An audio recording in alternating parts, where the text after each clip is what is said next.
What's going on, guys? This is your boy Arif back with a brand new video on this channel, and today I'll be showing you guys how to do better commentaries on YouTube. So with that being said, let's get started. So guys, my first tip is write down your points. This tip it won't work if you are a gamer, because mostly gamers do live plays, but if you are a technological channel or tutorial channel like me, it became difficult to remember all things about a product. So you can take a book and write down the points and talk about them later in the video. This will help you to make better videos and do better commentaries. So guys, my second tip is to find your style, because there are two types of commentary. One is live commentary and the other is cut commentary. Live commentary is used by gamers where they continuously talk on the gameplay, while the cut commentary is used by the technological channel where they record the videos in different parts and merge it into one video.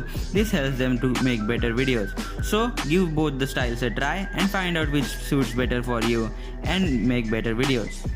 So guys, my third and the last tip is to practice. Practice makes perfect.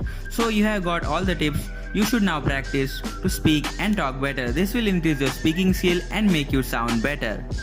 So guys, that's all for this video. Leave a like if you enjoy, and also subscribe and turn on the notification to get notified whenever I upload a new video. And always thanks for watching, and see you in the next one.